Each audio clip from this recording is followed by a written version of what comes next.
Welcome to tonight's workshop. I'm Erik Gross. I am your host and instructor for the night. I'm a senior level software developer. I've been a programmer for a very, very long time, honestly, since I was around 11 years old. I'm a veteran. I mentioned earlier that I was stationed for a while in Florida. Oh, I don't know why the slides did that. I apologize. So I was in the Navy for 6 years, stationed in Florida and Idaho and up near Seattle. I was a nuclear reactor operator. Yes, they trusted me at age 19 to operate nuclear reactors. I have no idea what they were thinking. It was ludicrous. And then worked in technology for many, many years. I'm the co-founder of the Tech Academy. So that's me. That picture is a little old, have a little more gray, as you can kind of see in my video stream. We have an assistant in the class. Regina is there. She's phenomenal. She will monitor the chat, answer questions. Please be very nice. If you're not nice, she'll boot you, but I'm not too worried about that. I think this group is going to be awesome. So we've been using chat. Obviously, you all know how to use it. And again, I want to give one last chance. If this is your first time attending one of our classes, please pop into chat and let us know where you're joining us from, if you haven't already. If it's your first time and you haven't let us know in chat where you're from, please hop into chat and let us know where you're joining us from. I love hearing where people are from. We've got people from Washington State, Morocco, California. I know we've got some people from New York. Cindy's joining us from Beaverton, Oregon. I live in Beaverton a lot. Excellent. Oh, cool. Amita's joining us from New York as well. More people. Chicago, very cool. Well, currently in Oregon City. Excellent. We got people from all over the place. All right. Well, you're very happy you're all here. Here's the basic agenda. We'll have a short explanation of the Tech Academy, who we are, who's putting on these free classes. We'll have our workshop, all about a day in the life of a developer. Can't wait to talk about this. I've been looking forward to it for weeks. We'll have a Q&A session, although more on this later. There's going to be a lot more Q&A during this than we've had in previous classes. I just want an opportunity to be able to answer any kind of questions. We'll go over some information. After that, we'll go over some information about our boot camps. There's a free gift that we'll give out at the end, so please stick around to that. The whole class should take about an hour, hour and a half. All right, so quick little description of who we are. Well, the Tech Academy is a coding boot camp, or rather, it's a company that provides coding boot camps because we have a lot of them now. Coding boot camps are intensive technology certification programs. They're designed to prepare people for entry-level positions in tech. Typically, they last 3 to 6 months, and they focus on practical, modern skills that are needed by the industry. We've been offering thorough, budget-friendly, flexible, and trusted coding boot camps for over a decade. Our certification programs are cost-effective. They're self-paced online coding boot camps, and they're tailored for beginners who have no prior technical or coding knowledge, which is cool. Our programs thoroughly cover in-demand skills for the technology industry. They're endorsed by a ton of stellar online reviews, and they're designed to fit around your personal schedule to prepare you for your technology career with a well-rounded toolkit. So that's our programs.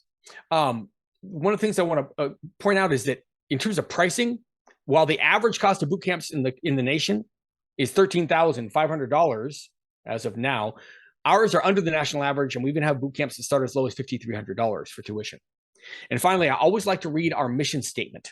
This is why we do what we do. The mission statement of the Tech Academy is to graduate entry-level technology professionals that excel in the basics of their field and thereafter have successful careers in the tech industry and whose actions raise industry standards and surpass client expectations. In fact, that's going to tie right into our workshop tonight because we're going to give you like a picture of what that looks like, what you'll be doing in technology, and how to exceed expectations. We like to say that our product is you working in tech. All right. I love talking about this. We have a brand new service. It's about a week and a half old. So some of you have already heard a little bit about it. Some of you haven't. It's the Tech Academy Accelerator. This is our monthly subscription program. It includes live weekly workshops with me, over 100 educational videos, and over 100 self-paced online mini classes. On these workshops in the Accelerator, we do a deep dive into complex technical subjects. There's a lot of Q&A included. There's open chat, open voice when you're in these meetings. The topics we go over are suggested by the community. And the community is very, very cool. It's people throughout the entire range of absolute beginners to experienced technologists. And there's a forum to be able to communicate. And I and my co-founder are in that community all the time. And it's super cheap. It's like $9.99 a month. And you can get the first 7 days free. So, Regina, if you could drop the link in the chat for how to join that accelerator, I'd love that. There you go. And I'm going to give people a moment to look at that form and fill it out. When you do so, you'll get a confirmation email. You'll enter a card number, but you won't be charged because there's a 7-day free trial and you can cancel anytime. So you could actually sign up now, attend the first workshop, which is next Tuesday, and you won't be charged. In fact, these workshops are a blast. Like, okay, let me just make a point. For any of you who've been studying technology, you may have noticed that, like, when you go to study a subject or you find a tutorial about a certain technology or whatever, when you're going through that tutorial, have you ever noticed how it's always perfect? Everything absolutely works the first time out of the gate. Well, let me tell you something. I guarantee it didn't work the first time out of the gate for whoever made that tutorial. And I guarantee they edited out all of the things that didn't work along the way. They're showing you the happy path. Well, one thing about these workshops is we don't show you the happy path. We show you what it's really like. When I'm doing some sort of a demonstration of technology, I run into bugs because that's what happens. We'll talk more about that later tonight, right? But what's so cool about these workshops is you get to see how engineering is done, the real world problems you bump into, how you solve them, and how you get through to the point where you have a working system. It's really, really cool. All right. So class expectations. I want to tell you what this class is and what it isn't. What we will cover today are simple definitions for technical terms. We'll explain technology concepts in plain English. This class, there's no coding. We do offer free coding classes every week.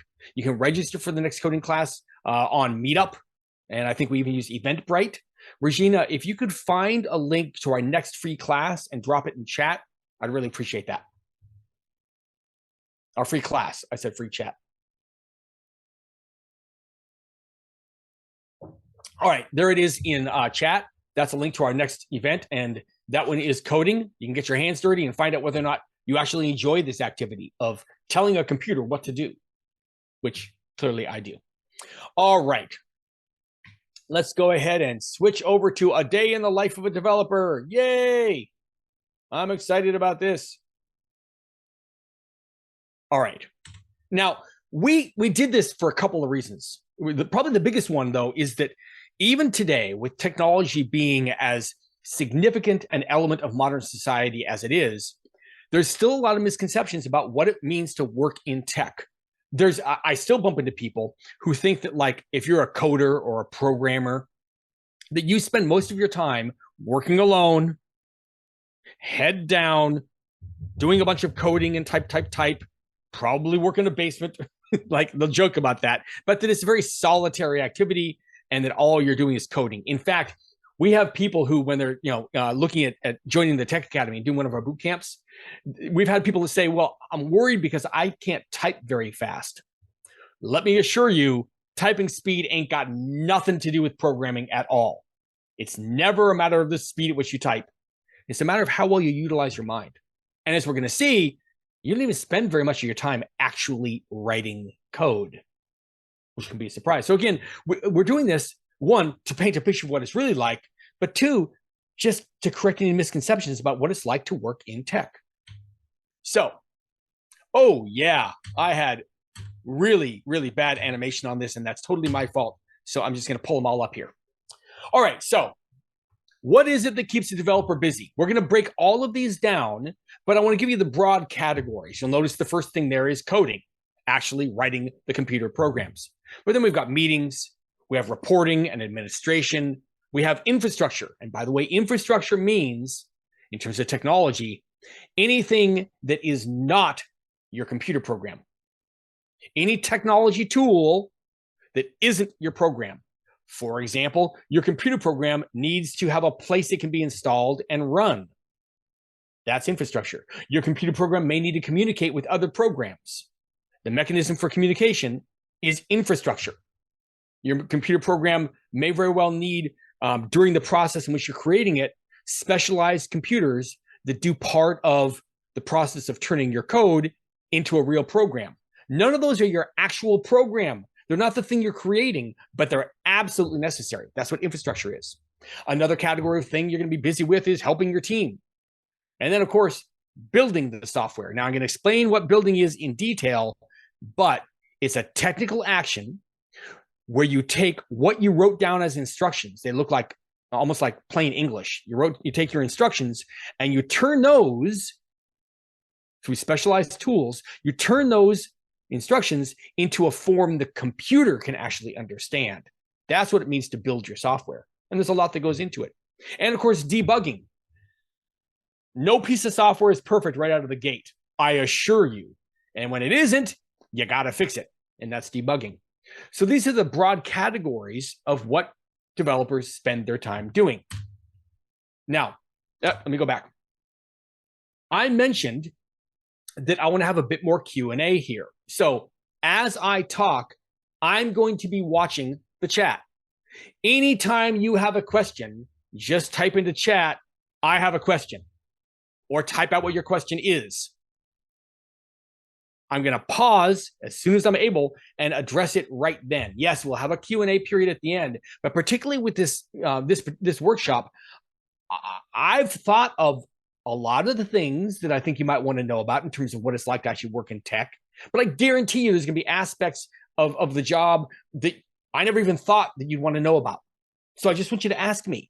I'm an open book, okay? So use that chat. I'll be watching it, and I'll answer whatever questions I can. All right, so let's talk about coding, actually writing the instructions. What's shocking to a lot of people is that only about 10 or 20% of your time typically is spent writing code. Now, that said, it can be kind of cool to look at, well, what kinds of things are you building when you're writing code? What we normally think of is writing new features. You know, you have a new feature like a change to a login screen, or a whole different section of a website, or a whole new reporting functionality. You're adding a feature to existing software, right? But you also have to handle defects. You also will go into your code and make changes in the code to minimize risk. Maybe something got written in a hurry with a tight time deadline, and the developers involved had to make some trade-offs. And so they got it done and working. They sent it out the door and it's being used by users, but they know it's kind of risky, that it might be subject to, security vulnerabilities, or they didn't account for every possible action that the user could take. And so it'd be easy to have a bug that would be embarrassing. You want to eliminate those risks. So that's the kind of work that you do. And finally, this one's really interesting, debt. There's this concept of what's called technical debt. A computer program is not a once and done project. You don't design the whole thing, build it, send it out to be used by the users, and then that's it. That thing's gold and it's just going to sit there. Far from it. Computer programs require constant upkeep. And they exist in a constantly changing landscape called technology. No computer program just operates all by itself, not disconnected from any other computer or computer program. Computer programs are connected to lots of other computer programs, and they're connected to different machines. And you have a huge mix here where there's a lot of variables, and those variables can change. So as time goes on, your computer program, which may have worked really well right out of the gate, needs to be updated. Maybe not even because there's anything wrong with the program itself, but because the things it interacts with have changed, and your program's got some problems and you better address them. That's called technical debt, because it's work that needs to be done that's stacking up. And here's the thing that's really interesting about it. Very rarely does fixing some technical debt result in something you can show to your manager or to executives in the company as, hey, look what I did. Because most of the time, The program works exactly the way it did before you fixed this technical debt issue. There's no change. And yet you might have spent 10 hours that week handling something that was pretty important. So it's just an aspect of the job. And as you learn to interact with teams and you gain experience, you can communicate that well, but it's just a thing to know that you're not always going to work on something that's going to be visible, but it's vital. So those are the like 4 categories of work. I want to pause for a moment and see if anybody has any questions. Pop anything in chat if you have any questions.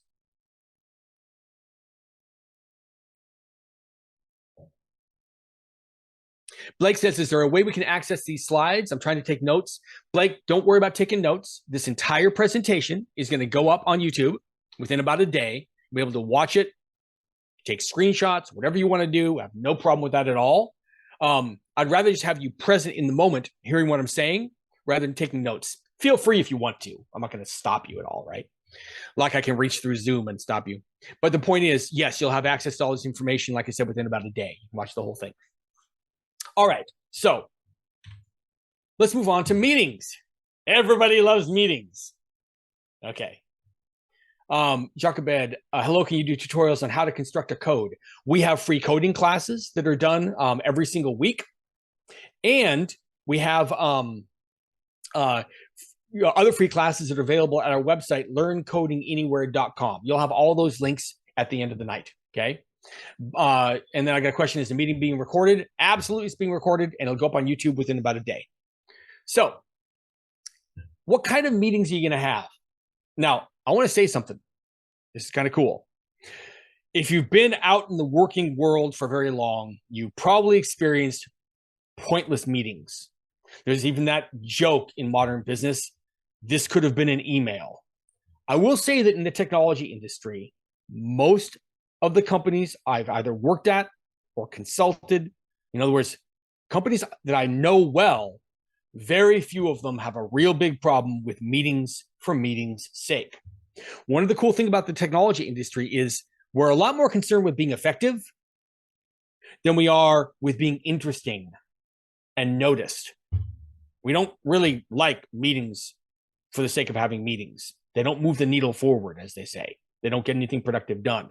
That said, there are meetings that are necessary because making software is a collaborative activity. It's not one guy or girl down in the basement coding away for hours with no interaction with other people. First of all, that would stink. Second of all, it doesn't work.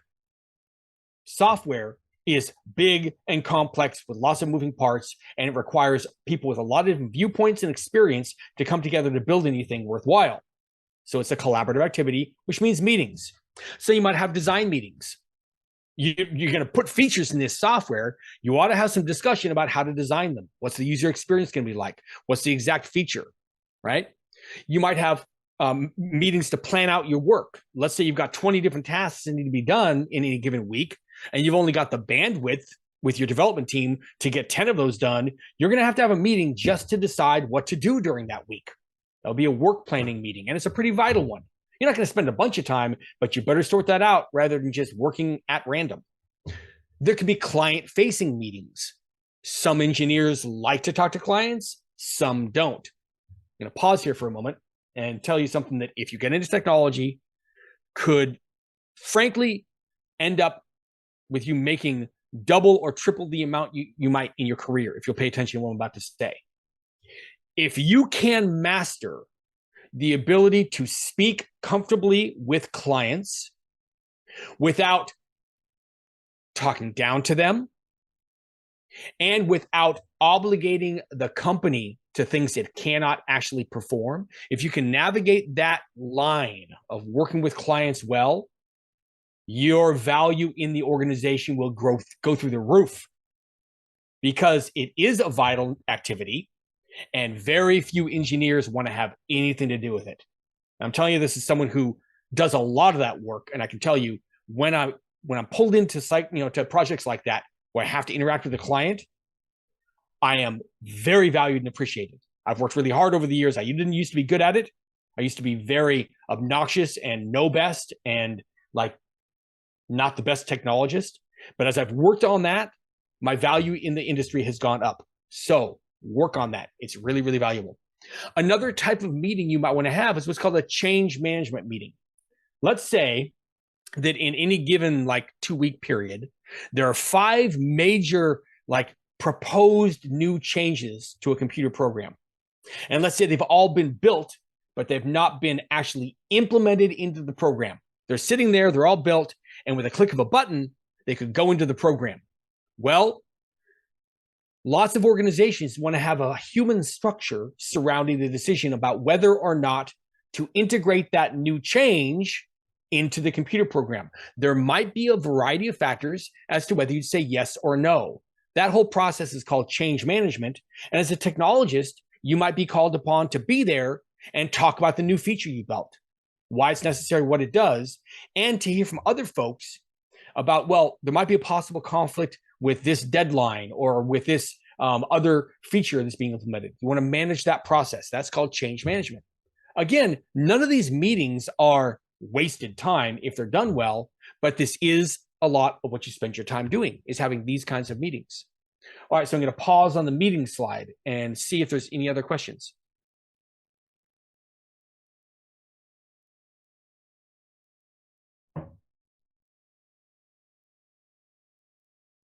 All right. So what else might a developer spend their time doing? Well, administrative tasks and reporting. These are things like putting in your productivity. Like, there's a lot of different ways that the industry has tried to measure developer productivity. I'll get to your question in a second, Lawrence. It's a good question.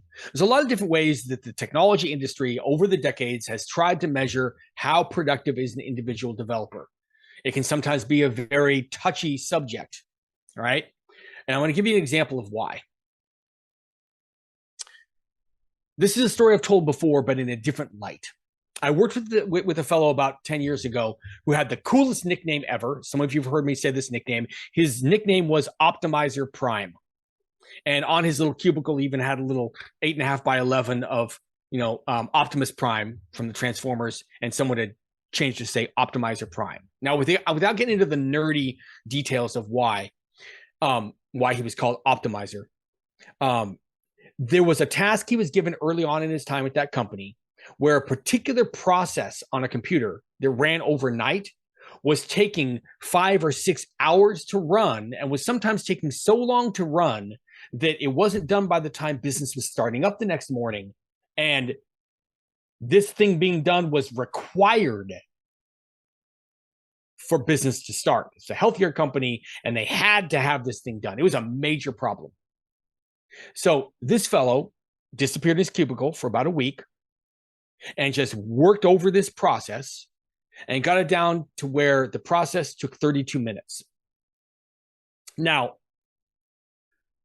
he only wrote about 30 separate lines or, instructions of code in that week. 30 individual instructions. That's all he wrote. And yet, the change, the impact, the value he delivered was incredible to the company. So, if you're going to measure developer productivity by number of lines of code they wrote, clearly that's not adequate. It's the value of what you got done.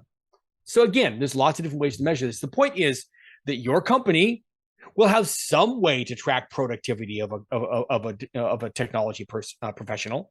And so you're going to spend some of your time entering in that data.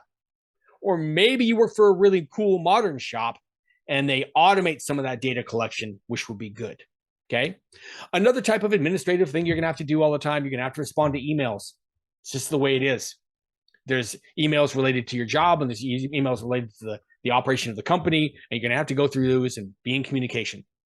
Another administrative thing you're going to have to do is update your work records. So this is outside of your productivity as an engineer. Oftentimes, at a high level high executive level, they just want to know what portion of your day, your week was spent working on client-facing work, what portion of your week was spent on reporting, what portion of your week was spent on. You might have to spend some time doing all that stuff. And then finally, another administrative task you might want to do. Again, notice none of these are coding. we're like way past just coding, right?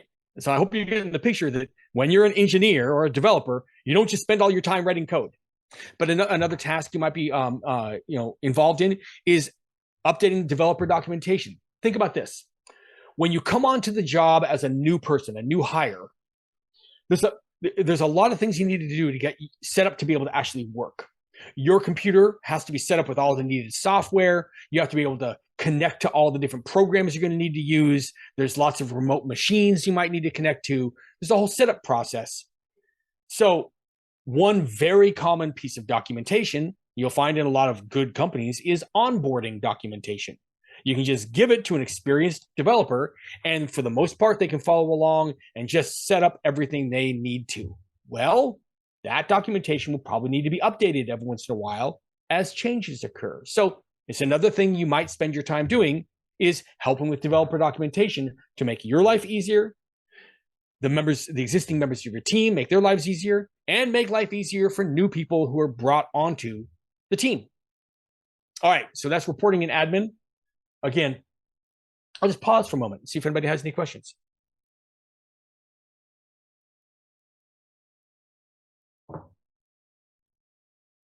Question, what might show up on a personal productivity report? That's an excellent question. Well, one of the things we see a lot, I'm going to go back up for a second and go to this coding thing. One of the things that that you might see a lot is what is the mix of type of work that a specific developer is concentrating on. And you might see that for a whole team. Is the whole team in general spending a lot more time on defects than they are on new feature development? Or they're spending a lot more time on handling technical debt than they are on handling bugs? Like, that's the thing that might go into a personal productivity report, is what type of work are you spending your time on, right? Another thing that might go into personal productivity report is if you have like 5 different computer programs you're responsible for doing work on, how much work was done per project in a given week. Those are things that a manager might care about. I hope that answers that, Sherry. Good. Lawrence asked, how do you deal with overbearing customers? Now, I love this. It is a subject for a whole nother talk. And in fact, my co-founder and I were talking right before this workshop started, and we want to do a whole workshop on the successful attitude of a developer or engineer. How do you handle communication? How do you apply yourself to your job? So less of a technical thing of what are the things you're going to be doing, but how do you do them? So love that question. And I think we'll pick that up because it deserves its own like treatment, Lawrence. So I don't want to give a short answer to that because it's a lot to that. Okay. Sherry asks, how is a personal productivity report different from what's on a work report? It would really be how your specific company chooses to do its reporting. They might be the same thing. They might only want individual developer productivity, and they might not care about all the different projects you're working on. But in general, personal productivity would be what are the exact kinds of work you're doing? And then a work report might be what projects is that spread across. Ultimately, in terms of reports, what's most important is who does that report serve and how can it be actionable? Rather than just reporting for reporting's sake, how can the information that rises up to the person who's receiving it actually guide them in making smart decisions? If it's your personal productivity only intended for you to see how you're like allocating your time, well, that's going to be a whole different audience. Obviously, it's one person, and it might simply be how are you spending a given 40 hours in a week, right? But if it's for management, they're probably going to want to know, okay, we have 25 different computer programs that we're responsible for maintaining. How many hours was spent working on each one in a given week? Or they might want to know, how long has it been since we released a major version upgrade in any one of these programs? And what's the progress towards releasing one of those? So again, reporting is just based on the needs of it. I know that I can give you a strict answer with the difference between a personal productivity report and a work report. Okay. Excellent. That's great. Love these questions. Keep them coming. All right, so let's go back down because we were on reporting and admin. Now, let's talk about infrastructure. This part is also a surprise to people because infrastructure, as I said earlier, is everything in terms of technology systems that is not your computer program. So this is machines that are used for storing data. This is software that helps communication pass back and forth between different computer programs. This is computers that are set up to help build your software rather than host it, right? This is, of course, computers that are set up to host your software. All of these things are infrastructure. Again, they are everything besides your program. And the fact is, as a quote unquote software developer, very often you're also responsible for helping to create the infrastructure that your computer program needs. So these are things like it shows on the screen. Where is your computer program or application going to be hosted? Where does it live, right?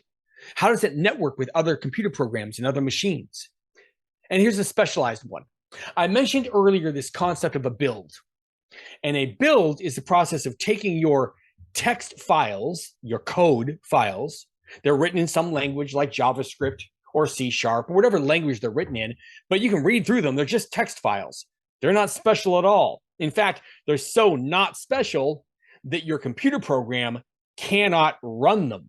They're just text files. They aren't written in a way that your computer can respond to and act on.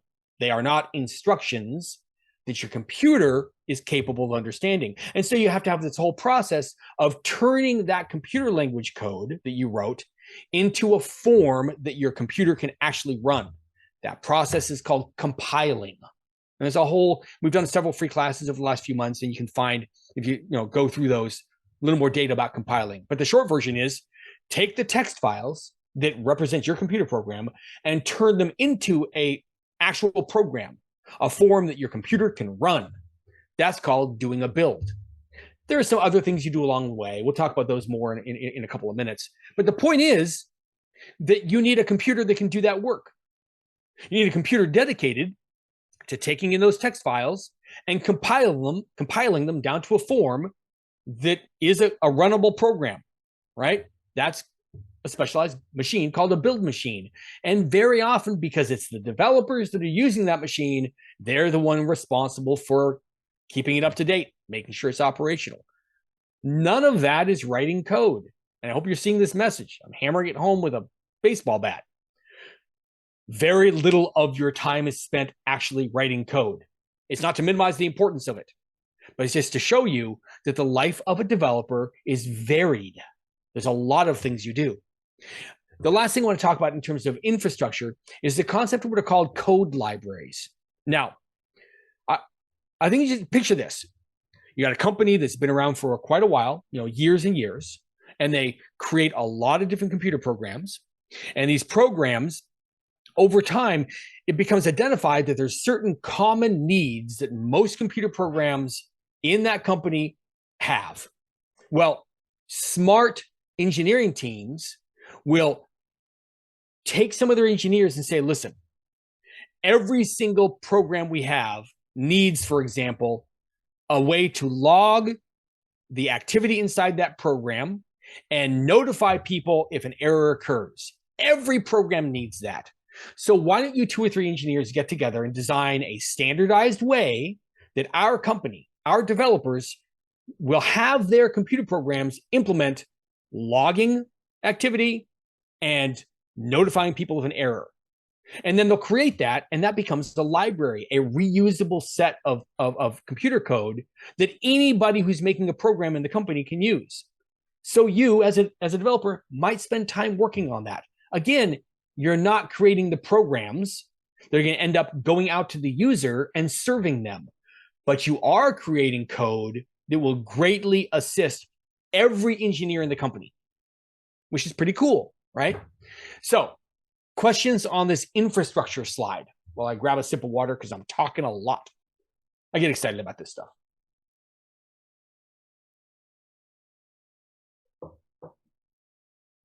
Lawrence had a really good point. That's how Amazon went from selling books to selling the internet. You're absolutely right. And by the way, if you want to just read a really cool story, just look up Origin of the Cloud and Amazon's involvement, because Amazon was key in what the cloud is nowadays. And it's a really wild story. It's pretty cool.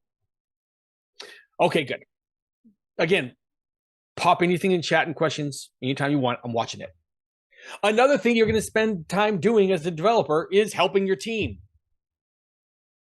A second set of eyes when you are debugging or trying to track down an error. That's what debugging is. When you're trying to track down an error, a second set of eyes can be invaluable. So someone might pull you over to their desk or do a screen share if you're remote and say, all right, just help me out here because I'm missing something. Let me show you where everything's working fine up to this point in the program. Everything's hunky-dory, and then all of a sudden, it just goes sideways. Can you look at this and see whether I'm missing something? You might spend time doing that. Again, you're not writing code, but you're performing a very valuable service. One thing that you'll notice, by the way, in technology, this is true in life, but it happens a lot in technology, is if you're running into some kind of an issue that you can't solve, you're trying to track down an issue or you're trying to figure out the best way to design something and you're just beating your head against a wall. This happens so often. You'll pull another developer in and say, okay, let me tell you about what I'm facing. And you'll start talking to him or her, and about halfway through, all of a sudden you go, boom. Oh, okay, I figured out how to solve it. Thanks. Bye. And they go, glad I could help. And all they did was listen. It happens more often than you believe. Okay. So that's one thing you can do in terms of helping your team. There's another activity. It's not that common, but it's super effective. Some businesses do it, some don't. It's called pair programming. Let's say you're working on a new feature or you're trying to track down a bug. You'll literally, one person will be logged into the program doing the actual development. And right next to them is another developer. And they're literally switched back and forth and who's sitting in that seat and who's doing the development. They're doing it together. There's a little more framework around it, a little more nuance. But the point is, two developers working together on one task. It's called pair programming. And once you can get over the fear of, oh my word, I'm going to be coding in front of someone else. And what if I look stupid and make a mistake? Once you can get over that, it's incredibly valuable. It's amazing how much you will learn if you'll work together with someone. So that's another thing you might be doing in terms of helping your team. You might be doing training. Let's say you did a deep dive into one specific technology just because of a work task you were given. You ended up knowing a specific technology or a specific skill really, really well. And then you find out that a lot of other members of your team need that. You might have what they call brown bag lunches. Everybody get together at lunch, bring your lunch in a bag so you're not leaving the building, and Joe or Jane will stand up in front of their fellow developers and just teach what they learned about that subject, right? So that's another thing you might spend your time doing.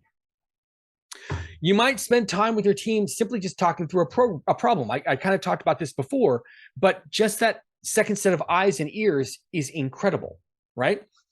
And finally, this one I'm gonna show you a little bit of stuff at a different website. You might spend time reviewing someone's work, reviewing their code. They worked on a bug fix or they worked on implementing a new feature, and they want someone else to look at it before they make that change permanent in the program. And the mechanism that's used in most software development shops around the world to do this is through what's called a pull request. What this means is a message goes out to one or more members of your team saying, hey, Erik here, I just finished working on task X. I feel like it's done, but before we commit it to permanence, before we make it a permanent part of the application of the program, can someone else review it and check my work? That's what a pull request is. Now, there's computer programs that help you do this, various tools that help you do that mechanism, but that's what a pull request is. And so you might spend some of your time not coding, but instead reviewing someone else's code specifically for making the decision of, should we make this code a permanent part of the computer program? Or should we say, hey, you missed X, Y, and Z, please fix that and resubmit? That's what a pull request is. And I want to take a moment to actually show you a little bit of what that'll look like. I'm going to pull a tab over here. and we're going to go to GitHub, which is a platform online where you can store your computer code and you can actually manage projects. So let's see if we go to a computer program that I have here. This is for a project with Amex that I did. And you'll see this is the code. These are all the actual files. If we go here inside this folder called source, you're going to see a ton of different files. Here's some files. They're written in JavaScript. This obviously is something about addresses. This is about customers. This is about orders. This is about products. This is code. I can even click on one and it'll show me the actual code. We're not going to go a deep dive into any of this. I'm just showing you, hey, here's all of my code. This is the code for a fully running computer program. Now, that said, if I was given the job of working on something, it might look like this. I'm going to make a copy of the code. And I do that by going in and saying, hey, I'm going to branch off this code. I'm going to make a whole separate copy of exactly where things are at right now. And I'm going to do my work in what they call a separate branch. And I go right here and I'd want to create a branch. I'm going to make a feature, which is new login. We want a new login page because our login page has grown really bloated. It's got way too much stuff on it. We want a nice, simple, clean login page. That's what I've been told to do. So I'm going to make a new feature. And I'm going to click on create branch. This branch is called feature new login. I make it. And now what I would do is I would actually pull that copy of the code down to my computer. I'm not going to do the whole thing right now because it'll end up taking about 30 minutes. But I've made a separate copy of the code that I can work on. And I'll pull that down to my computer. And then I do my work. I implement this nice new login screen. And then when I'm done with that, I'll go in and I'll make a pull request. And what I'll do is I'll say, hey, there's this branch that I made called, let's see, login. I have this branch called feature new login. I'm asking, can we implement this into the main branch, which is the one we use to create the program we're going to ship out to our users? Is that okay? And it won't happen until someone else reviews my code, makes sure I didn't miss anything, and then clicks approve. Again, I'm not going to do the whole thing, right? We could do that in a future workshop. It's a lot of fun to watch. But I hope you can get a little bit of sense of the idea of part of your time might be spent reviewing someone else's code specifically to make the decision of, have they thought of everything? So there's two sets of eyes, the original developer and another professional on their team. So that's pull requests. Okay, questions about this slide? Oh, good. When you are pair programming, do you have to make a pull request? Or is the pull request in the later stage for review before merging? Good question, Lawrence. Managing code changes varies widely from engineering team to engineering team. And even inside a company, it can vary a lot. It can even vary on a project by project level. So there's no one answer to what you asked. It's a good question. That's a decision that would have been made beforehand. For example, you could go one of two ways. You could say, listen, if we're doing pair programming, well, you've already got two sets of eyes on it. So if a pair programming team makes a change, no approval by a third party is required. Or you might say, listen, we appreciate the fact that there were two people working on this. That's great. We're still going to be cautious. And when that dual work, the two people worked on it, when that's submitted for approval, we are going to require someone not involved in doing that work to look at it. So there's no one answer to that. But the fact that you asked the question, Lawrence, is great. These are the questions that engineers have to ask. And yet again, having the discussions about how you're going to do the work is something you'll spend time doing. So this whole presentation, a day in the life of a developer, I don't mean to make it like, we could subtitle this, everything you're going to do besides coding, right? That could be a subtitle to this workshop. I'm not trying to put it that way because the coding is super important, but it's trying to stress there are so many other things you need to do so that the work you do when you're coding has maximum effectiveness? That was a good question. Any other questions before we move on?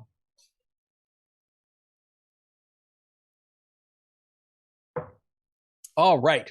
So other things that might keep you busy. We're going to dive into this one in a little bit of detail. I already talked about building the software. What that means is creating what's called a build package. Think of a folder on a computer. We're all used to folders that have files in them, right? And what goes into this folder is a couple very specific things. You've spent a bunch of time writing a program or making a change to a program, but remember, you're only making changes to text files. You might use a specialized editor to do it, but they're just text files. You now need to take those text files and feed them into a specialized program that can turn them into, as I was talking about before, that can turn them into a form that the computer can understand. We write them in programming languages that we can understand as humans, but they need to be converted into a form that the computer can understand. Now, we're not going to do a deep dive on how that works. We've done that in earlier classes. But the point is that has to happen. And what comes out of that process of feeding in these text files, what's spit out the other end is what's called an executable.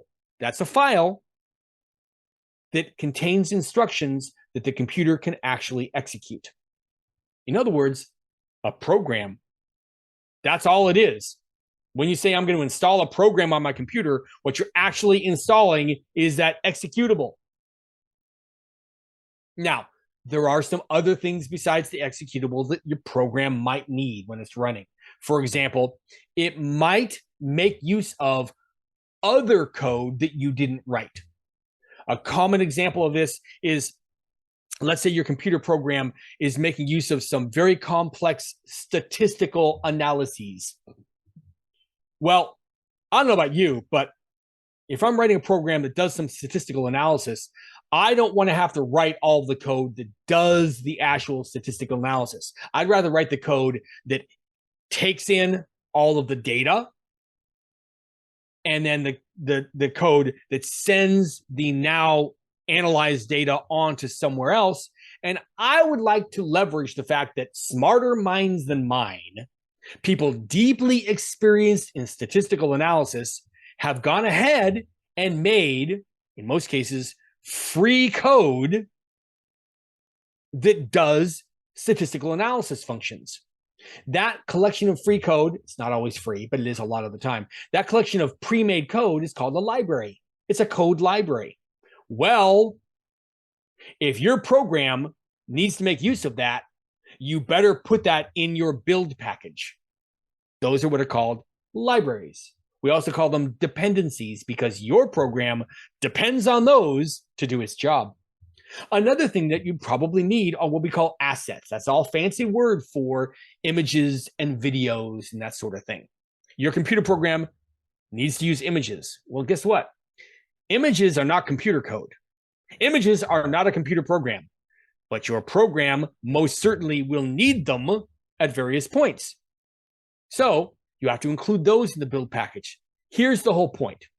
What should go in this folder, because it very often just is in a folder on a computer. It's not special, okay? What goes into the folder is everything that's needed to grab and drop onto another computer so your computer program can run on that computer. What do you need? Well, you need the actual executable, you need any libraries it uses, and you need any assets it uses. You can take that whole package and install it onto another computer, turn on the program, and it's running. Many of us have done this. When you download, say, Microsoft Word onto your computer, you're downloading a build package. And then when you double click on it, it starts and everything's golden. So why am I going into all this? Because that process takes time. And that is time you are not writing code. And it's actually a very real factor in what your day-to-day work would look like. let's say you're trying to build a new feature and it's relatively complex and you think you got part of it right, but you want to make sure that it works. Well, what do you have to do? You've got to build the software and run it and check. Oh, it's not 100% right. Okay, let me make another tiny minor change. And then you build the software and run it. Ooh, I'm closer, but it's not there. You can see that back and forth over and over again, you're making these tiny incremental changes in the code. And each time you need to build the software and run it. So for very large programs, sometimes this build process can take 7 minutes, 10 minutes. I've seen it as long as 15 minutes for a very large program. And all you're doing is watching your computer do the build process. Now, hopefully you can do some other stuff, catch up on some email or whatever. But I'll tell you something. This brings up actually one of the most pivotal elements of the entire workshop.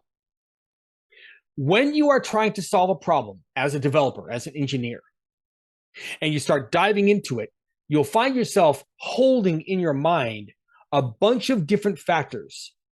Here's the overall thing I'm trying to solve. Here's what my initial approach was. This is what I tried first, and part of it worked, but part of it didn't. I'm tracking down that part that didn't, and I've got 4 different options for why it might not have worked. I've tried 3 of them. Like all this is the context in which you're operating. This is a mental model in your head, and it takes real effort to hold all that in your head. Now, some people love that. I know I do. But what no one likes is something coming along and saying, okay, I'm in the middle of this, and someone says, hey, did you catch that baseball game this weekend? Man, that was really cool when so-and-so did something. And you're like, what? And all it takes is a few seconds, and all that context drifts away like dust in the wind. And then you have to come back and rebuild. Now, where was I? It's called context switching, and it sucks. It's one of the reasons why this, idea that like a software developer would be down in the basement all alone, heads down, is because sometimes when you watch them working, they need that environment. Usually not for a sustained period of time. It's not 8 hours. You'd go out of your mind if you tried to do it for 8 hours. But I'll tell you what, there are periods sometimes of a couple hours where you are just, everything else needs to disappear, and you have to apply the full force of your intellect and your training onto this one thing, and you do not want anything coming in and disturbing it. So again, look at this slide, building the software. If it takes 7 or 10 minutes for this build to happen, you don't want to switch over and try to work on something else. You're still going, okay, you're chewing on the problem. All right, well, if this works, great. This is what I'm going to move on to next. And here's my ideas of what I'm going to do. If it doesn't work, well, this is the most likely point of failure. So let me start thinking about how to fix it. Like, you're still in the developer mode, but you're not coding. You're not actually writing anything because you're waiting for your build computer to finish the build. Now, I know I just spewed a lot of stuff, but this happens all the time as a developer. So I'm trying to paint a picture. I'm going to stop for a minute because I just spewed a lot of data. Any questions so far?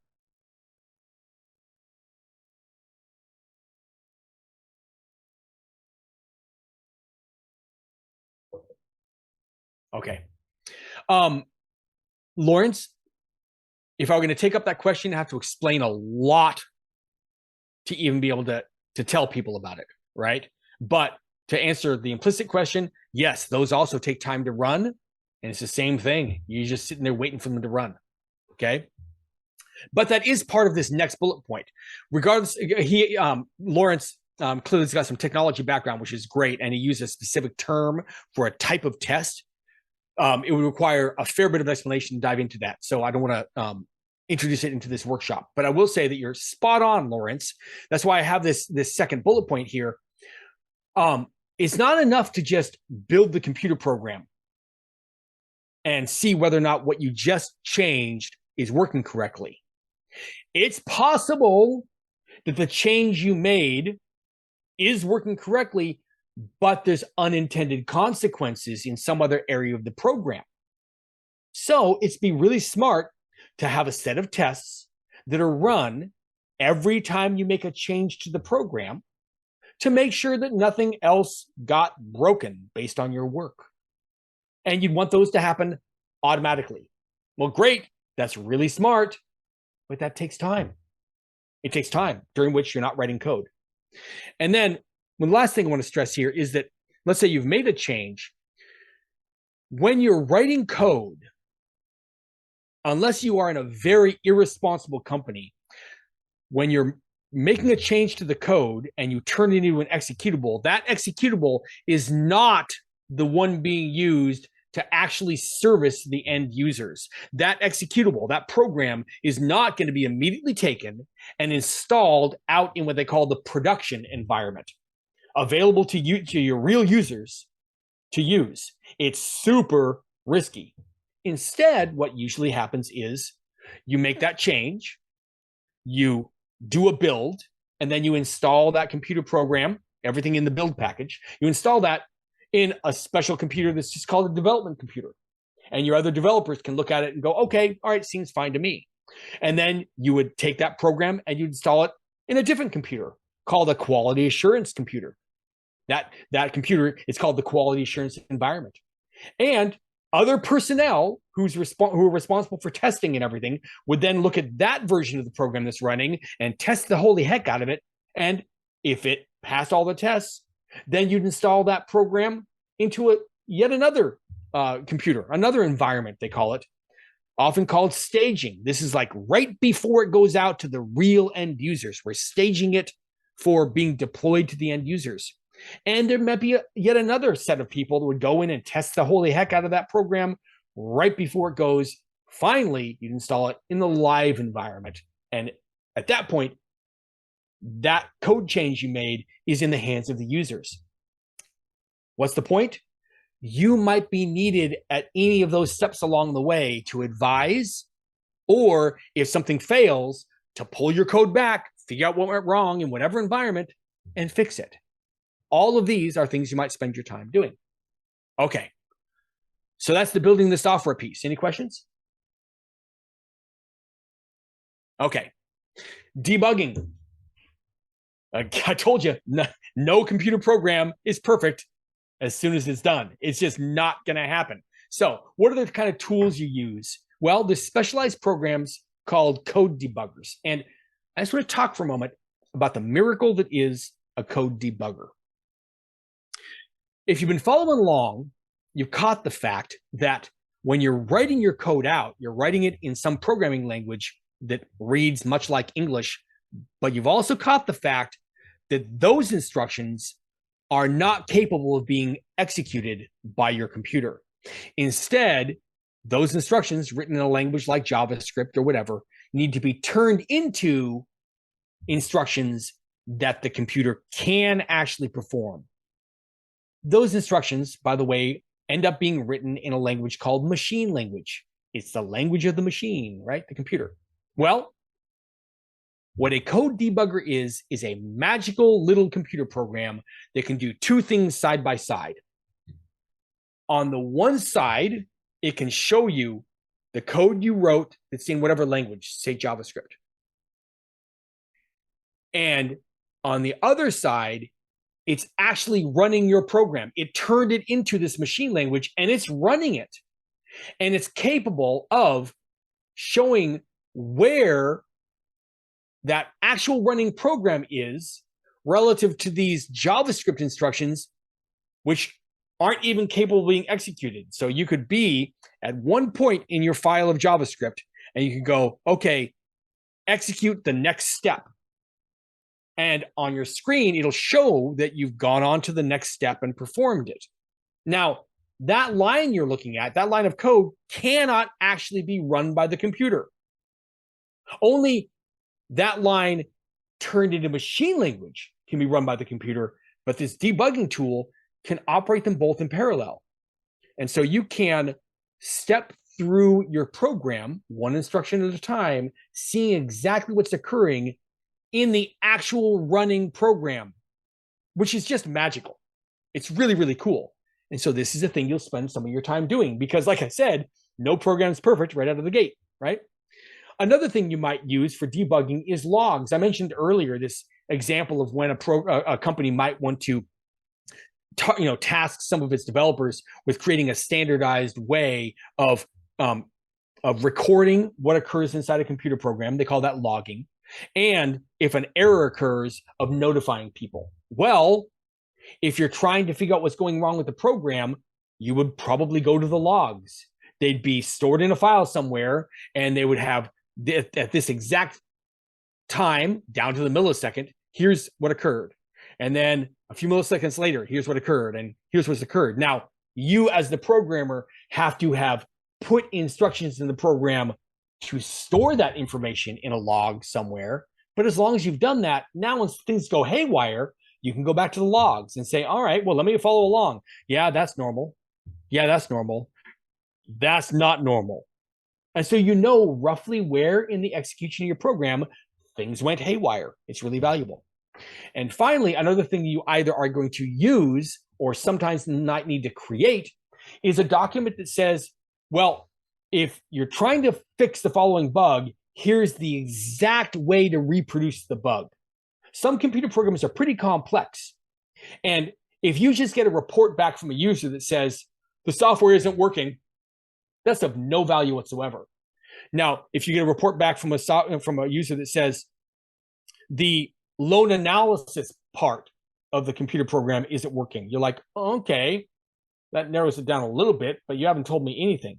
But if instead you get a report from the user that says, when you log into the loan analysis portion and you've submitted all of the information and the resident happens to be in Pennsylvania and you click submit for analysis, you get the following error on the screen. Oh, thank you. Now I can reproduce that issue. You might consume those documents, or you might have to create them if you found a bug. These are both two sides of the same coin, but it's a common thing you might have to do. How do I reproduce that bug? You can see how that would be valuable, right? Okay. Any questions about this debugging slide? All right. Now, I didn't want to go through all this stuff without at least having a little bit of a note about what's the successful attitude. Now, I had a little bit of dialogue back and forth with one of you through chat about the idea of like, how would you handle like difficult customers or whatever? Well, it does deserve its own workshop. And so does this slide, but I'm going to give you a tiny little bit. Here's an attitude on how to succeed as a technologist, as a developer. It's really simple because a lot of you are not yet working in tech or are about to be or just started. This attitude will serve you well. When you get onto the job, make it your business to find out what exactly do you need from me. How do you want me to code? How do you want me to manage my time? What reporting is necessary? What's the exact thing you want from me? Don't be like a jerk about it. Just ask. No manager worth his or her salt is going to be bothered by this. But then here's the most important part is do what they asked. Do it well. And if you can, exceed their expectations in doing it. Why do we say this? Because you wouldn't believe it, but new people on the job sometimes don't do what they're asked. They do something else instead. They're curious or interested in something, so they go off and work in that area, doing work that they weren't requested to do. Or they're nervous and afraid about making a mistake or whatever, and so they just don't do anything at all, right? Now, in our boot camps, we help get you through that quite well, but the point is just find out what's needed and wanted, do it well, do it hopefully earlier than it was required, and then just repeat that. This is part of the mission statement we talked about earlier. We talked about exceeding client expectations. It is pretty simple. Approach it as a professional, no matter where you are in your career. Find out what's needed and wanted, do it well, and just repeat. But don't do anything besides that. Just find out what they need, get it done, move on. All right. Let's move on. Now, there's been a lot of Q&A. Oh, good.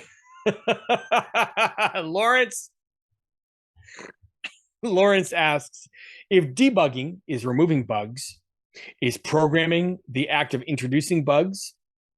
Yes, and I don't want to talk about it. um, that was funny. We have had a good amount of Q&A, but we got a couple minutes here. Any other questions people want to ask? Pop them in chat. I'd be glad to answer.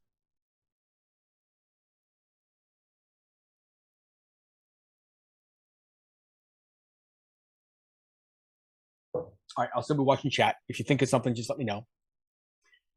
Okay, so for those of you who really kind of like this idea of, someone asked, do you go, I'm probably going to mangle the pronunciation. Jokobed?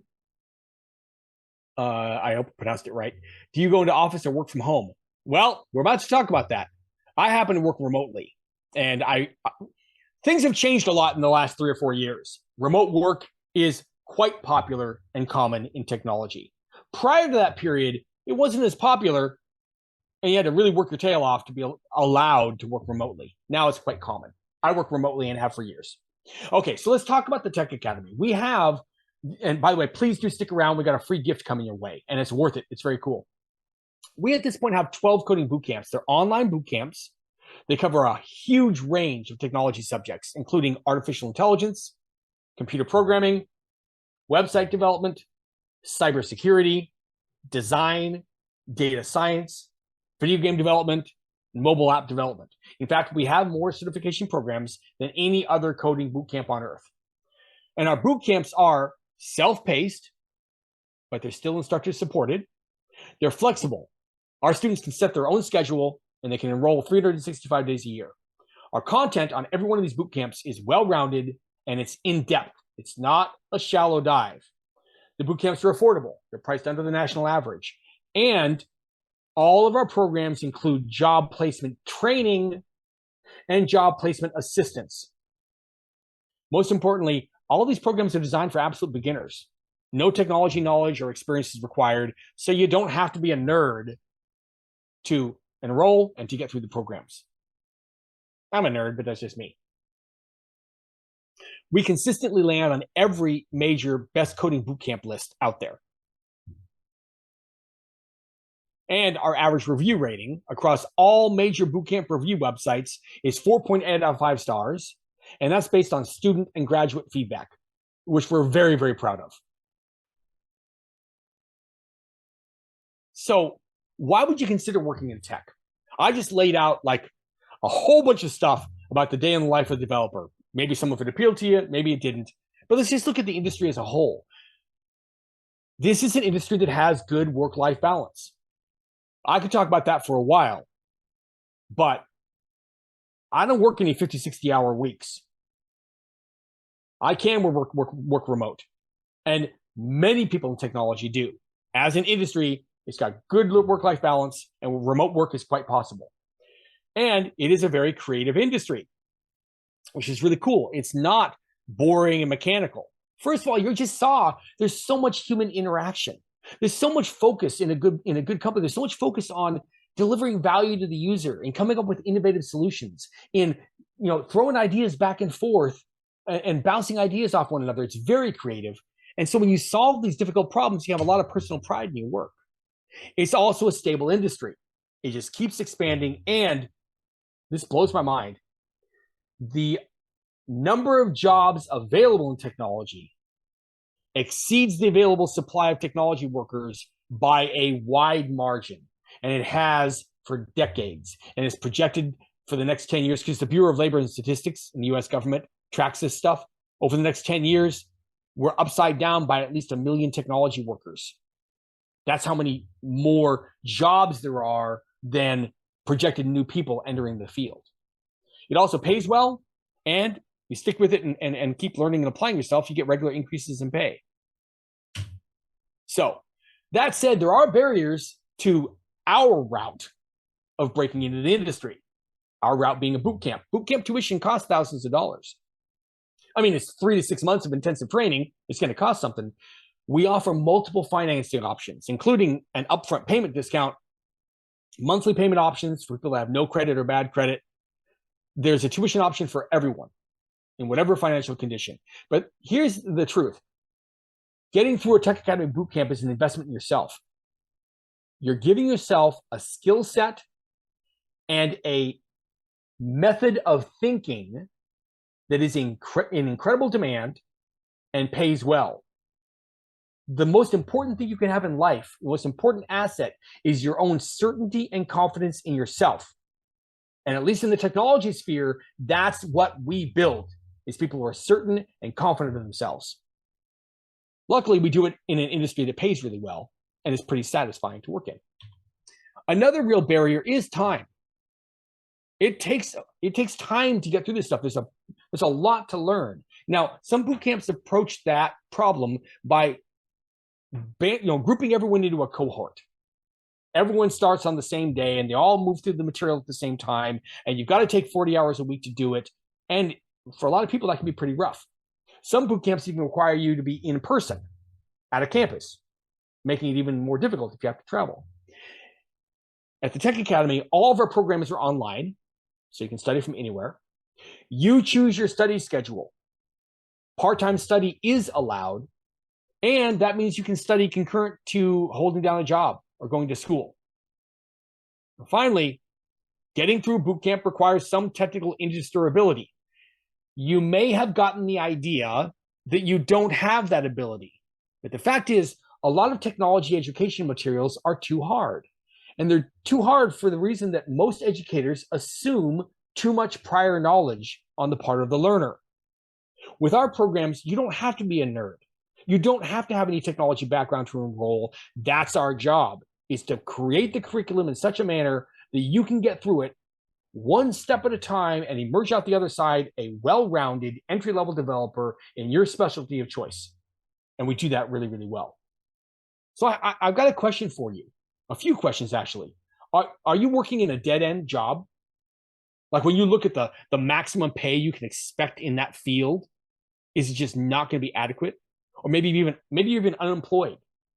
Is working from home important to you? Do you want more time with your loved ones? The whole point is it time for a career change for you?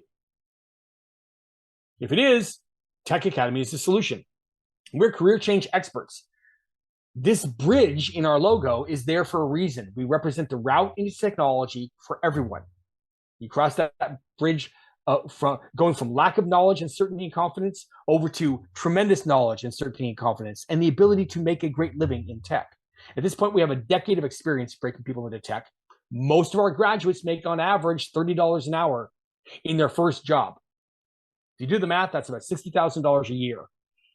I've studied all the different trades and routes into making a living in modern society. I know of very few opportunities where in a period of 3 to 6 months, you can jump into a career that starts on average at $60K a year and only goes up from there. And this is not some small set of people. At this point, we have over 1,000 graduates working in technology, everywhere from small businesses to getting technical positions at the big dogs like Nike and Facebook and Disney and Uber and Epic Games, right?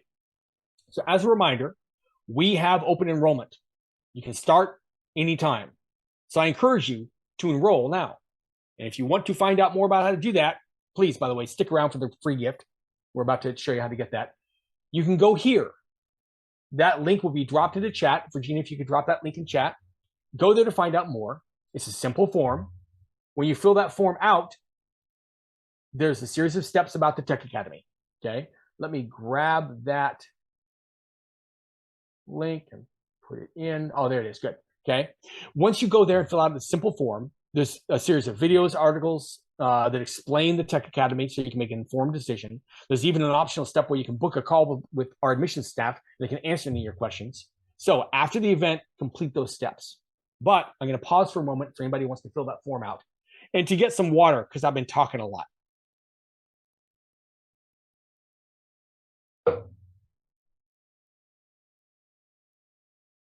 By the way, if you go to that form and instead you get a login page, it just means you already have an account with our website. You can see how to set up your, use your username and password at the bottom.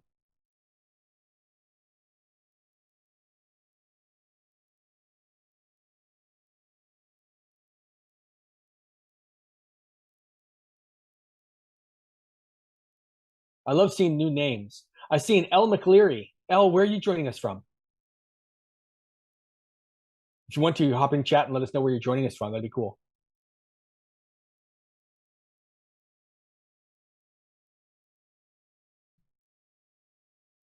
Maryland, very cool.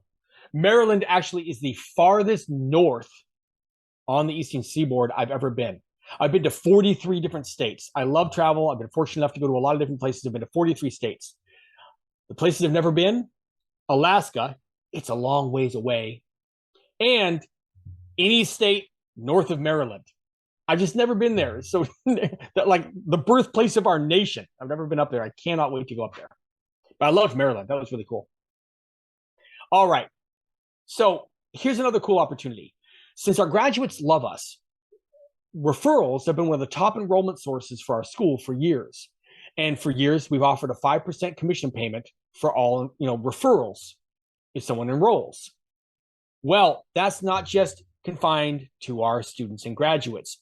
Anyone who refers someone else who signs up can actually get that 5% commission payment. And they'll deserve it because you're making a change. You're helping someone to make a tremendous change in their life if the Tech Academy ends up being a good fit for them. So in a moment, there's going to be an email address you can use to get your free gift. If you've got someone you think we should talk to, that you want to refer, put their name and contact information in there. We'll keep track of that. And if they end up enrolling, we'll give you a 5% commission. Okay. The Tech Academy has 7 publications at this point, including 3 Learn Coding Basics in Hours books, a coding book for kids and young adults. It's really awesome. A Technology Basics Dictionary, a Project Management Handbook, and You Are Not Stupid. Now, You Are Not Stupid is an amazing book. Obviously, Jack and I wrote it. We're going to have a biased opinion. But having been in and around technology and computers since I was 11 years old, this is a book I always wanted to have available for people, and I could never find. It's essentially a written version of our first course in the boot camp, which is called the Computer Basics course. It removes all mystery and confusion from every aspect of computers and technology. All modern technology terms are defined, all the modern technology concepts, and there's even a history of technology that shows how we arrived where we're at today. It removes all confusion and anxiety surrounding technology from the reader. It's a really good book. So that's not our free gift, although you'll love our free gift. It's our project management handbook. We worked our tail off on this one too. I just went through a day in the life of a software developer, and I hope you can see there's a lot of people and processes involved in making software. It is a group activity. And how to manage that process has changed over time, and there's a few different schools of thought and bodies of practice about it. And they can be hard to understand. So Jack and I wrote this book to simplify that and explain it in clear, simple terms. It's a really good book, and you get your own free copy. Just get us your full name, and don't forget your mailing address. Use that email you see on the screen there. We dropped it in chat. If you'll email us your name and your physical address, we'll send you a copy of this book. It's really quite good. Also, of course, any other questions you want to ask, they'll get forwarded to me. And if there's people you want to refer to the Tech Academy, put their name and contact information in there as a referral, and we'll keep track of that. So I'll pause for a moment for anybody who wants to grab that email and send in their mailing address to get a free copy of the book. If you're thinking about going into tech, it's a good book to get because it'll just give you more orientation on what does this business look like? What does this industry look like? How is it done? Okay, now I've had a few questions throughout the workshop on links. This is where to get all of our links. All the Tech Academy links you could want are in one location. Regina just dropped that into chat. Grab it. We use Linktree to put all these things in there. You'll find links to our free educational YouTube video playlist, links to our books and dictionary, our upcoming meetups, and all of our social media accounts. So when you go there, you can follow us on social media. We would ask you to do so. You can invite your friends to future meetups. And you can actually win a copy of You Are Not Stupid. And here's how. It's 2 things. If you'll grab the link for our next event and share it on social media, and you tag us in that post, you'll be entered to win You Are Not Stupid. We pick one name every week, and get them a copy of You Are Not Stupid. It's worth it for this reason alone. If you found yourself becoming the de facto like tech support person for your family, because they know you at least like technology and computers, and they ask you to fix all kinds of things, and they don't know anything about technology, get them to read this book. They won't be asking you very many questions anymore. It's really cool. So that's the end of our workshop. Thank you so much for attending. I really appreciate it. I love all the questions. Super fantastic. Join us on our next event. We have a coding class. You'll go to that link tree thing and you'll find the link for the next event. And we'd love to see you there. Also, if you filled out the contact form, the one you see right on the screen, if you went there and filled out the contact form, please complete the steps that come afterwards. You'll learn so much about who we are and what we do. Thank you all. Thanks, Nathan. I super appreciate it. Have a great evening, and we'll see you in our next class.